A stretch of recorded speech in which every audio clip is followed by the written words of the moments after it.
خواتین و حضرات، السلام علیکم۔ آزاد جموں کشمیر ٹیلی ویژن مظفرآباد سے میں ہوں آپ کی میزبان نائلہ الطاف کیانی، آپ کے پسندیدہ پروگرام کشمیر ٹوڈے کے نئے ایپیسوڈ کے ساتھ۔ ناظرین، آپ کو معلوم ہے گزشتہ دنوں ہندوستان نے G20 کے نام سے ایک اجلاس سری نگر میں منعقد کروایا، اس کانفرنس کا جس کی صدارت اس مرتبہ اس سال 2023 میں ہندوستان کے پاس ہے۔ یہ کانفرنس بظاہر سیاحت سے متعلق تھی، لیکن اس میں درپردہ مقاصد ہندوستان کے کچھ اور تھے۔ اب یہ کانفرنس ہو چکی ہے، کس حد تک کامیاب رہی، کس حد تک ناکام رہی، آج ہم نے اپنے پروگرام میں اس بارے میں بات کرنے کے لیے اور بھی موضوعات کے بارے میں بات کرنے کے لیے کچھ ماہرین کو دعوت دی ہے۔ امید ہے آج کا پروگرام آپ کو پسند آئے گا۔ میں پہلے مہمانوں کا تعارف کروا دیتی ہوں۔ ہمارے پہلے مہمان ہیں ڈاکٹر راجہ سجاد لطیف صاحب، آپ ڈائریکٹر ہیں Kashmir policy and research institute کے۔ آپ کا شکریہ پروگرام میں تشریف لائے ڈاکٹر صاحب۔ ان کے ساتھ تشریف رکھتی ہیں سیدہ صبا اسرار صاحبہ، آپ لیکچرر ہیں IR ڈپارٹمنٹ میں university of Azad Jammu and Kashmir. تو آپ دونوں کا شکریہ۔ پروگرام شروع کرتے ہیں ڈاکٹر صاحب، یہاں سے شروع کریں کہ مقبوضہ کشمیر میں ہوئی G20 کانفرنس، بڑا شور تھا ایک سال سے، آپ کیا سمجھتے ہیں کہ کس حد تک کامیاب یا ناکام رہی؟ خاص طور پہ اس بارے میں بتائیے گا کہ مسئلہ کشمیر کو اس سے کوئی فائدہ ہوا، نقصان ہوا، آپ کس نظر سے دیکھتے ہیں؟ G20 کے حوالے سے ہندوستان چونکہ جب کشمیر میں G20 مقبوضہ خطہ میں کر رہا تھا تو اس کا جو پس منظر تھا یا اس کا مقصد تھا وہ یہ تھا کہ دنیا کو یہ باور کرائے کہ کشمیر میں حالات پرامن ہیں، اور ہندوستان کے ساتھ جو کشمیر کا ادغام ہوا ہے 5 اگست 2019 کو، اس کو کشمیر کے لوگوں نے قبول کر لیا ہے، اور کشمیر کا جو کیس ہے جو وہ سرد خانے میں چلا جائے۔ لیکن اگر آپ اس کے کانفرنس کے دوران اور کانفرنس کے بعد کی جو مختلف اخبارات کی رپورٹنگ ہیں ان کو دیکھیں، یا جن ممالک نے اس کانفرنس کا بائیکاٹ کیا اعلانیہ یا شرکت نہیں کی، یا اس کانفرنس کی پارٹیسپیشن میں جو پارٹیسپینٹس تھے ان کا لیول دیکھیں، تو ہندوستان ان سارے مقاصد میں جو اس کے پیش نظر تھے اس میں ناکام ہوا۔ کشمیر کنفلکٹ جو گزشتہ کچھ عرصے سے اس طرح انٹرنیشنلی کوئی ایک ایونٹ نہیں بن رہا تھا، یا اس کو انٹرنیشنل میڈیا میں 2019 میں بہت ہائی لائٹ ہوا کشمیر کا کیس، جب کشمیر میں کرفیو تھا، پھر درمیان میں 2022 19 اور 20-21 تک ہائی لائٹ رہا، 22 میں اس طرح کی نیوز میں کشمیر نہیں تھا، لیکن کشمیر دوبارہ نیوز میں آیا۔ دنیا ساری کو اس بات کا اندازہ ہوا کہ کشمیر کنفلکٹ ہے وہ ابھی تک ان ریزالوڈ ہے، اور کشمیریوں نے ایکسیپٹ نہیں کیا ہندوستان کی آکوپیشن کو، اور نہ ہی اس کا جو اللیگل مرجر تھا اس کو۔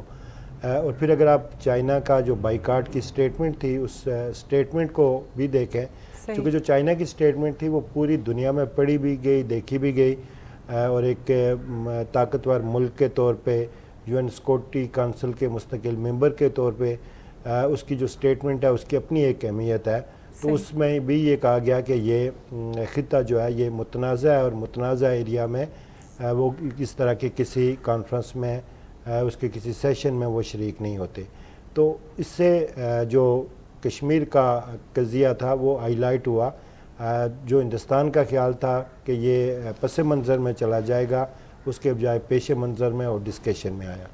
صحیح، زبردست۔ یہ بہت اچھی طرح آپ نے ہمارے ناظرین کو بتایا کہ الٹا بھارت کو لینے کے دینے پڑ گئے، اور جس مسئلے کو وہ دفنا چکا تھا اپنی طرف سے، وہ اسی کو دوبارہ سے دنیا کے سامنے لے آیا ہے اپنے ان حرکات کی بدولت۔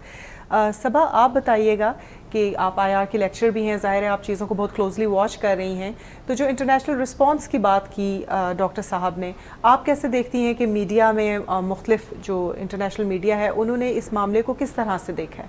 جی، بہت زیادہ کلوزلی ہم نے واچ کرتے رہے ہیں، چیزوں کو آبزرو بھی کرتے رہے ہیں۔ تو ایک بہت مشہور انٹرنیشنل نیوز چینل ہے الجزیرہ، آپ جتنا بھی ان کی اس پہ کوریج اگر چیک کریں گی تو you will get to know کہ وہاں پر بہت زیادہ انہوں نے اس چیز کو نیگیٹو اس کا رسپانس دیا ہے، اور بہت زیادہ اس G20 سمٹ کو کنڈیم کیا ہے کہ یہ ایک ہائیلی ملیٹرائزڈ اور ڈسپیوٹیڈ ایریا میں یہ کانفرنس ہونا نہ صرف UN سیکیورٹی ریزولوشن کے اگینسٹ ہے، بلکہ it's a severe violation of UN charter as well as human rights and as well as international law. تو پہلی چیز تو انہوں نے اس چیز کو بہت زیادہ کنڈیم کیا۔ سیکنڈلی UN کے ہی ایک اسپیشل ریپورٹر ہیں, انہوں نے اس چیز کو فار مائنورٹی ایشوز, انہوں نے اس چیز کو بہت زیادہ 2-3 اس پر پرسپیکٹیو میں اس چیز کو بیان کیا ہے کہ ایک تو یہ کشمیریز کے رائٹ آف سیلف ڈٹرمنیشن کی بہت بڑی وائلیشن ہے, اور انڈیا جو ہے وہ اپنی بروٹلائزڈ اور ملٹرائزڈ آپریشن کو جو ہے وہ لیگلائز کرنے کی کوشش کر رہا ہے, اور دنیا کو یہ دکھانے کی کوشش کر رہا ہے کہ چیزیں they are very normal at Kashmir, جو کہ they are very opposite to it. اور اس میں انہوں نے فردر یہ چیز ہائی لائٹ کی ہے کہ کشمیر G20 فورم ہے اس کا غلط استعمال کیا جا رہا ہے اس چیز کو ہائی لائٹ کرنے کے لیے. اسی طرح بہت سارے جو سوشل سائنٹسٹ اور رائٹرز ہیں انہوں نے بھی اس چیز کو بہت زیادہ کنڈیم کیا ہے. IR ہمارے ایک اسپیشلسٹ ہیں نوم چمسکی, انہوں نے جی بہت مشہور دنیا میں, انہوں نے بھی اس چیز کو بہت زیادہ اس چیز کو بتایا ہے کہ بہت یہ ہائیلی ملٹرائزڈ ایریا ہے جس کا غلط استعمال کیا جا رہا ہے, اور انڈیا جو ہے وہ ایک غلط نیریٹو دنیا کے آگے جو ہے وہ ریپرزینٹ کر رہا ہے, جو اس کو نہیں کرنا چاہیے.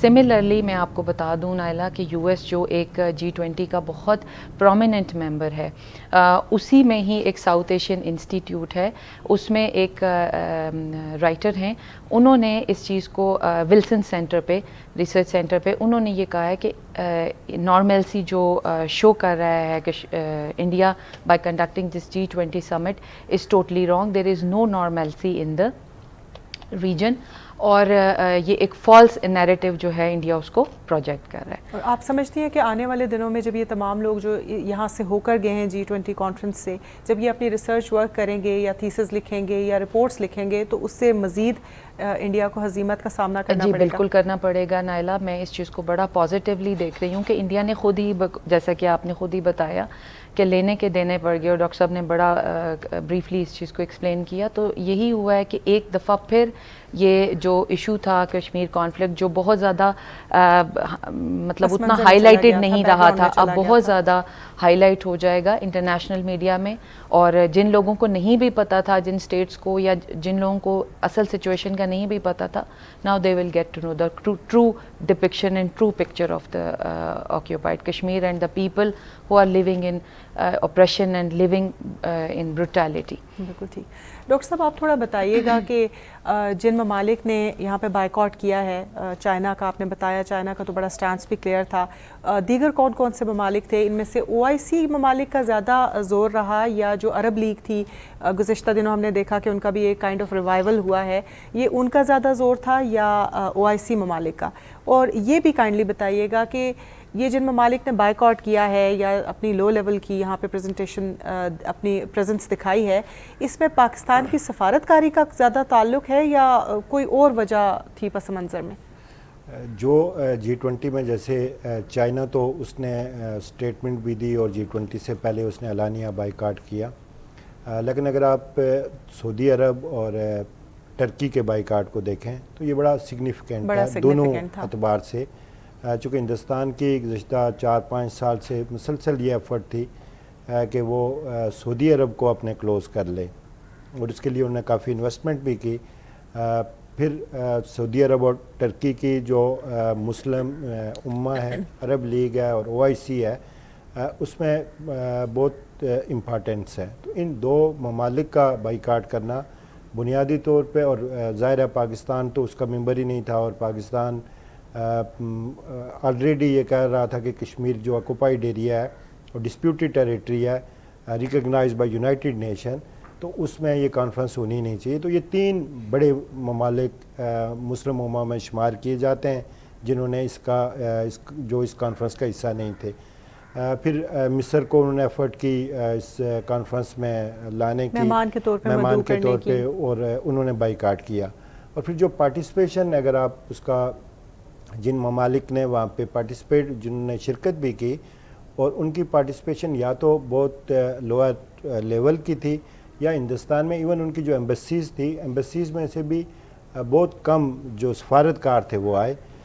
دوسرے یا تیسرے یا چوتھے درجے کے جو لوگ تھے وہ اس میں انہوں نے وہ وہاں پہ شریک ہوئے. اور جو شریک ہوئے اس میں ایک نیدرلینڈ کے جو ایمبیسڈر تھے, اور ان کو جب وہ مارکیٹ میں وزٹ کروانے کے لیے لے کے گئے تو انہوں نے کہا کہ مجھے لگتا ہے کہ میں واحد ٹورسٹ ہوں یہاں پہ. جب وہ مارکیٹ وزٹ کر رہے تھے تو ان سے پوچھا گیا کہ آپ کو کیسا لگتا ہے یہاں پہ ٹورزم.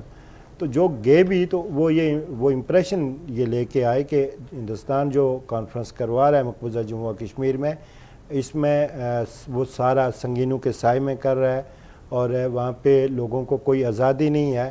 ایون جو مارکیٹس تھیں اس میں صرف سیکورٹی فورسز کے لوگ تھے یا ان کے پروٹوکول کے جو وہاں پہ جو ڈیلیگیٹس تھے ان کے ساتھ جو پروٹوکول کے لوگ تھے.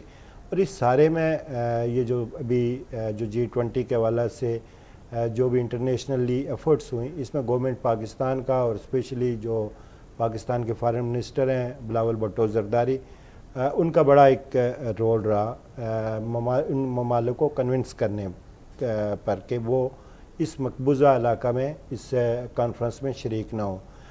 ایک جو سب سے امپارٹنٹ چیز ہے, دیکھیں جو کشمیر کیس کا جو ڈسپیوٹ ہے, اس کی جو نیچر ہے وہ کسی انٹرنیشنل ملٹری نیشنل یا کوئی کسی طرح کی بھی کانفرنس ہو اس ایریا میں, اس سے اس کی نیچر نہیں بدل سکتی. وہ ڈسپیوٹڈ ٹیریٹری تھا, ہے اور رہے گی. اور جن ممالک نے ایون وہاں پہ پارٹیسپیٹ بھی کیا, انہوں نے بھی کبھی آفیشیل سٹیٹمنٹ میں یہ نہیں کہا کہ کشمیر جو ہے وہ ڈسپیوٹ ریزالو ہو چکا ہے. ڈاکٹر صاحب اس بارے میں ایک بڑی دلچسپ میں آپ کو ایک بات بتاؤں کہ گزشتہ دنوں میں ہماری ایک بہت امپورٹنٹ ملک کے ہائی کمشنر سے گفتگو رہی. وہاں پہ ہمیں کچھ بہت امپورٹنٹ لوگوں نے یہ بتایا کہ ہمارے ملک نے مثال کے طور پہ جو لوگ وہاں پہ بھیجے تھے اس کی وجہ یہ نہیں تھی کہ ہم G20 کانفرنس میں شرکت کرنا چاہتے تھے, اس کی وجہ یہ تھی کہ ہم ایکسیس چاہتے تھے مقبوضہ کشمیر تک, کیونکہ 2019 کے بعد ہماری وہاں پر کسی قسم کی ایکسیس نہیں ہے. تو ہم چاہتے تھے کہ اپنے نمائندوں کے ذریعے براہ راست وہاں کے حالات جان سکیں. آپ سمجھتے ہیں کوئی دیگر ممالک بھی ہوئے ہوں گے جنہوں نے اسی کو فالو کیا ہوگا؟ آپ اگر دیکھیں نا تو ایک تو کچھ ممالک نے وہاں پہ شرکت کی, اس طرح یورپی یونین وہاں پہ شریک تھی, جس کا دنیا میں انسانی حقوق کے حوالے سے ان کا ایک بڑا کلیم ہے. تو ٹریڈ ایگریمنٹ بھی اسی حساب سے ہوتے ہیں. بالکل. اور کچھ ایسی آرگنائزیشنز بھی اس کانفرنس میں شریک ہوئیں جن کا ہیومن رائٹس کے حوالے سے ہمیشہ سے کنسرن رہا ہے. وہ ممالک اور وہ آرگنائزیشن جو وہاں پہ گئی, چونکہ ہندوستان کسی کو الاؤ نہیں کر رہا تھا, نہ صرف 2019 کے بعد بلکہ 1988 آنورڈز, اور متعدد بار جو ایمنسٹی انٹرنیشنل نے اور جو باقی آرگنائزیشنز تھیں انہوں نے اس سے United nation commissioner for human rights, انہوں نے اس کو ڈیمانڈ کیا انڈیا سے کہ آپ ہمیں کشمیر میں جانے دیں تاکہ ہم وہاں کے جو فیکٹس ہیں وہ دیکھ سکیں. لیکن ایک اپرچونیٹی ان کو ملی اور اس اپرچونیٹی میں بھی وہ لوگ آئے. اور اگر آپ دیکھیں جب یہ کانفرنس وہاں پہ جو سیشن ہے پلان ہو رہا تھا تو ہندوستان کہہ رہا تھا کہ 200 کے قریب لوگ آئیں گے. درست. اور پھر انہوں نے کہا کہ 100 ڈیلیگیٹس آ رہے ہیں. اور جب کانفرنس ہوئی تو اس میں 60 ڈیلیگیٹس تھے اور 60 میں جو میجارٹی تھی وہ انڈینس تھے, جو انڈیا کے اپنے مختلف لوگ تھے. انہوں نے نام بتانے بھی اس مرتبہ پسند نہیں کیے. اگر کوئی ہائی لیول کے لوگ آئے ہوتے تو آپ کو معلوم ہے کہ انڈیا بہت بریگ اباؤٹ نہیں ہوئی. درست. کوئی بھی جو پارٹیسپینٹس کی لسٹ ہے وہ کسی بھی جگہ نہ, وہ G20 کا جو انہوں نے ایک اسپیشل اس کے لیے ویب سائٹ ڈیولپ کی ہوئی ہے یا جو سوشل میڈیا کمپیننگ کر رہے ہیں, اس میں کوئی لسٹ شیئر نہیں ہوئی کہ کون لوگ تھے. اور اس کی اگر آپ کو جو اس کا سیشن تھا اس میں اگر ان کے آپ سوشل میڈیا کے اکاؤنٹس دیکھیں تو اس میں انڈین منسٹرز کی صرف سپیچز ایک وہ دکھائی جا رہی ہیں, باقی وہاں پہ پارٹیسپینٹس نے کیا کہا وہ نہیں دکھایا گیا. اور پھر جو ٹورزم ہندوستان بیسکلی اس کا پرپس ٹورزم کشمیر میں ڈیولپ کرنا نہیں تھا, وہ صرف ایک انہوں نے ٹورزم کا بہانہ رکھا تھا, چونکہ ٹورزم اس وقت تک ڈیولپ نہیں ہو سکتا کشمیر میں یا دنیا کے کسی بھی خطہ میں جب تک وہاں پہ لوگوں کو گھومنے پھرنے کی, ٹورسٹ کو آزادی نہ ہو. کشمیر کے ہر چوک میں, ہر چوراہے میں پیرا ہے, وہاں پہ آپ سے آئیڈینٹی پوچھی جاتی ہے.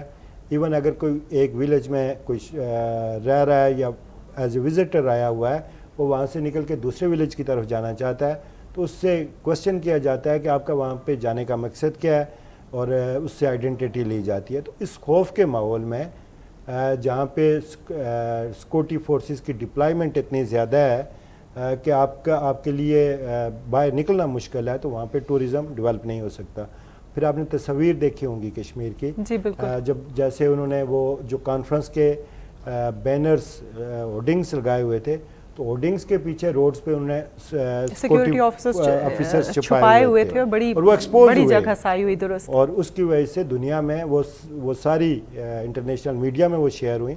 اور گارڈین نے دیکھیں گارڈین کا آرٹیکل گارڈین میں اس پہ آرٹیکل آنا یہ ایک اچیومنٹ ہے کشمیریوں کے لیے کہ انہوں نے اس ساری صورتحال کو وہاں کی جو گراؤنڈ سچویشن تھی وہ دنیا کے سامنے ایکسپوز کی. نعیمہ مہجور صاحبہ نے بھی آپ نے ظاہر ہے کہ ان کا آرٹیکل پڑھا ہوگا, وہ کوئی پرو پاکستانی خاتون نہیں ہیں اور انہوں نے بھی یہ لکھا کہ شاید G20 کانفرنس میں سب کچھ تھا لیکن کشمیریوں کے کہکے اور پارٹیسپیشن نہیں تھی, تو یہ ایک بڑا سیٹ بیک ہوا.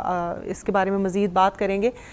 صبا آپ بتائیے گا کہ آپ نے پچھلے سوال کے دوران بتایا تھا کہ انٹرنیشنل میڈیا نے کس طرح ساری بات کو کور کیا اور آپ اس سے کتنی ہوپ فل ہیں.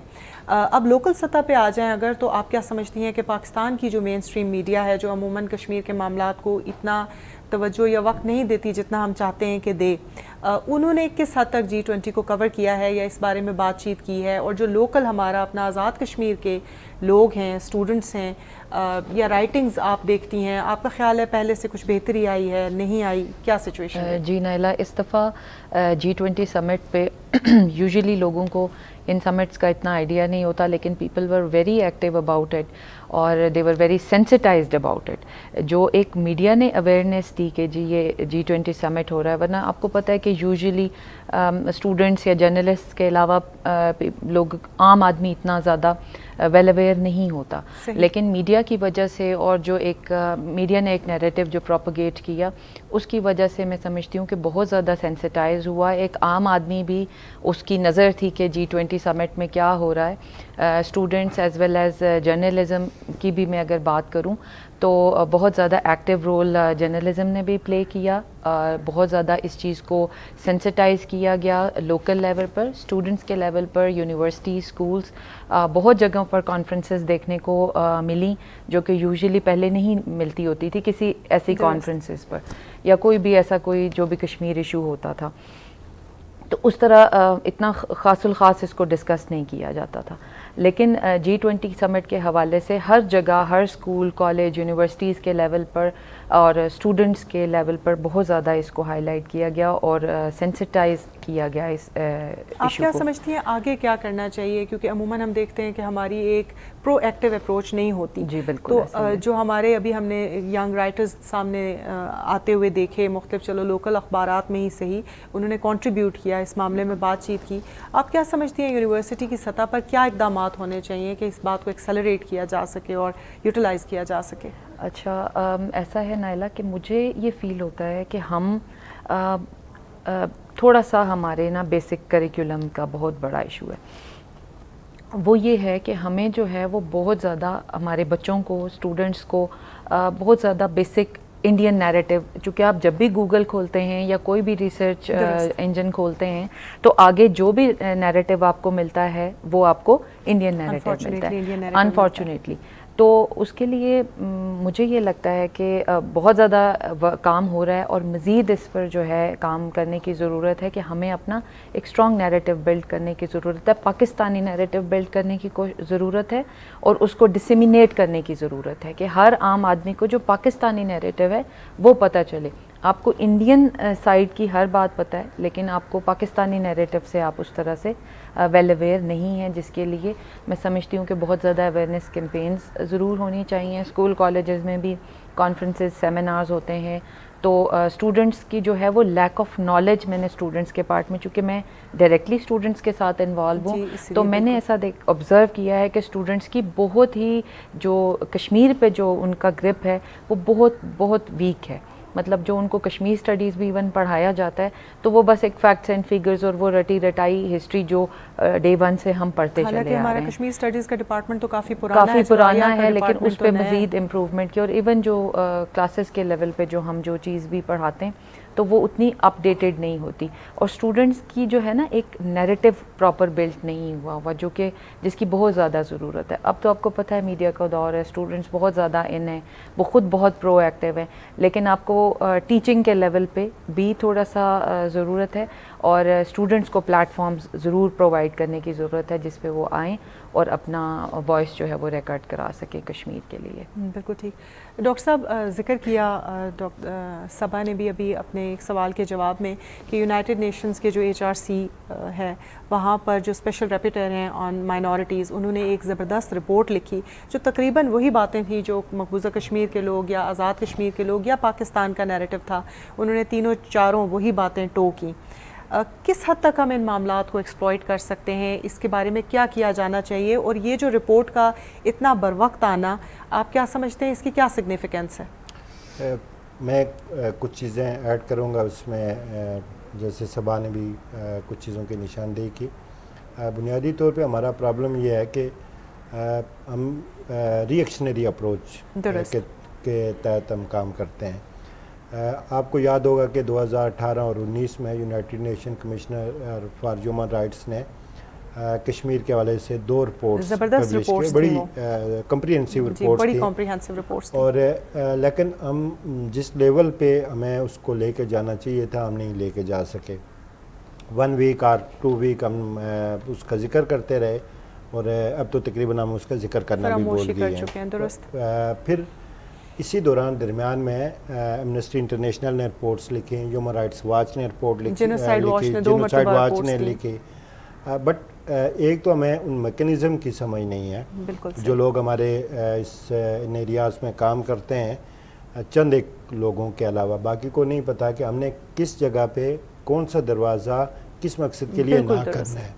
اس پہ ایک پراپر ٹریننگ کی, اور ہم نے ایک کوشش کی تھی یونیورسٹیز میں انٹرونشن کی اور الیکٹرانک لابنگ کمپین کے نام سے, اور اس میں ہم بیسک یو این کے میکینزم, ٹریٹی باڈیز کے میکینزم سمجھاتے تھے, اور ہیومن رائٹس پہ اور ہیومن رائٹ وائلیشن پہ جو بیسک جو ڈیٹا تھا وہ بھی اسٹوڈنٹ کے ساتھ شیئر کرتے تھے.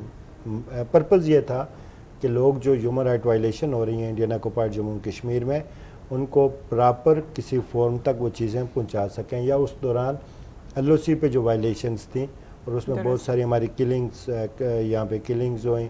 آج بھی کانسٹنٹ فیئر میں وہ لوگ جو ایل او سی پہ رہنے والے ہیں وہ اس میں رہ رہے ہیں. جو ان کی سائیکو سوشو کنڈیشن ہے اس کو ہم کہیں پہ لے کے نہیں جا پائے. دین ڈیوائیڈڈ فیملیز جس کنڈیشن سے گزر رہی ہیں, جو آکوپائڈ کشمیر سے 89 کے بعد اسپیشلی جن لوگوں نے جو وہاں پہ مائیگریٹ کیا تھا وہ ہم نہیں لے کے جا پائے.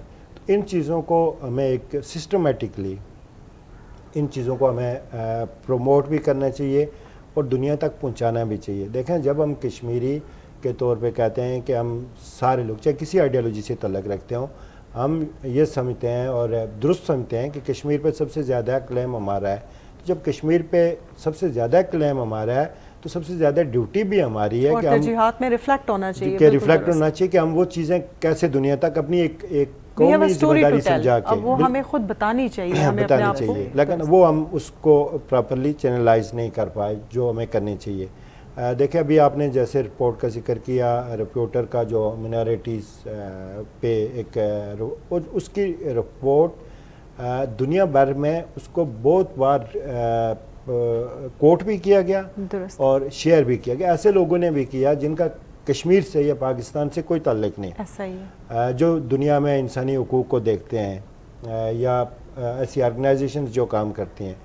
اب ہماری ذمہ داری ہے کہ ہم جو بھی کشمیر میں مختلف ادارے ہیں, یونیورسٹیز ہیں, اس رپورٹ کو زیادہ سے زیادہ ہم دنیا تک پہنچائیں. ہمارا المیہ یہ ہے کہ ہم چونکہ صرف جو گورنمنٹس ہیں ان کو دنیا سے, انٹرنیشنل کمیونٹی کو ہم صرف یہ سمجھتے ہیں کہ گورنمنٹس آر انٹرنیشنل کمیونٹی. اب اس انٹرنیشنل کمیونٹی کے 3 ڈفرینٹ حصے ہیں. ایک تو اسٹیٹس میں گورنمنٹس ہیں, پھر انٹرنیشنل آرگنائزیشنز ہیں, پھر لوگ ہیں وہاں کے. اب اگر ہم سول سوسائٹی جو ہے, اگر ہم سول سوسائٹی تک وہ چیزیں ہم پہنچانے میں کامیاب ہو جاتے ہیں, اور آج مشکل نہیں ہے, وہ دور نہیں ہے کہ ہمیں ایک اپنی بات بتانے کے لیے یو کے جانا پڑے گا فزیکلی. ہم یہاں سے بیٹھ کے وہی اپنی بات جو ہے وہ یو کے میں, یو ایس میں, ہر جگہ پہ پہنچا سکتے ہیں. تو ہمیں ایک اسٹریٹجی کے ساتھ اس پہ جانا چاہیے. صبا نے جیسے ذکر کیا, ہم ہسٹری میں پھنسے ہوئے ہیں.